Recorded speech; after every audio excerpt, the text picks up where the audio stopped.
तर भाजपच्या प्रवेशाबद्दल एकनाथ खडसे यांची द्विधा मनस्थिती कशी झाली आहे बघूयात।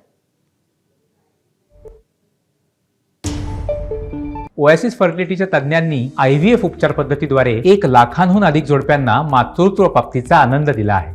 मोफत अपॉइंटमेंट बुक करण्यासाठी आजच संपर्क साधा। JP नड्डांच्या उपस्थितीमध्ये भाजपमध्ये प्रवेश झाला असा दावा सध्या एकनाथ खडसे करतायत।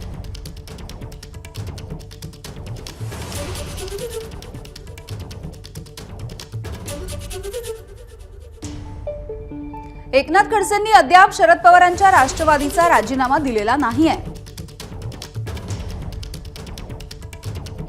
एकनाथ खडसे हे कागदोपत्री शरद पवारांच्या राष्ट्रवादीचेच आमदार आहेत। दिलेली आमदारकी काढून घेणार नाही असं काही दिवसांपूर्वीच पवारांनी वक्तव्य केलेलं होतं। खडसेंच्या सूनबाई रक्षा खडसे या भाजपच्या खासदार आहेत आणि सध्या केंद्रामध्ये मंत्री सुद्धा आहेत। नाता भाऊंनी लोकसभा निवडणुकीमध्ये भाजपला मदत केल्याचा रक्षा खडसेंचा दावा आहे। खडसेंच्या कन्या रोहिणी खडसे या सध्या शरद पवारांच्या राष्ट्रवादीमध्ये आहेत। सध्या भाजपकडून प्रतिसाद मिळत नसल्यामुळे वाट बघणार आणि निर्णय घेणार असं खडसेंनी सांगितलंय।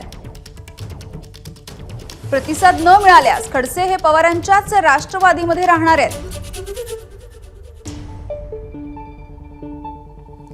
सून भाजपमध्ये, मुलगी पवारांच्या राष्ट्रवादीमध्ये, पण नाथा भाऊ नेमके कुणाचे हा प्रश्न त्यांनाच पडलाय। ABP माझा, उघडा डोळे बघा नीट।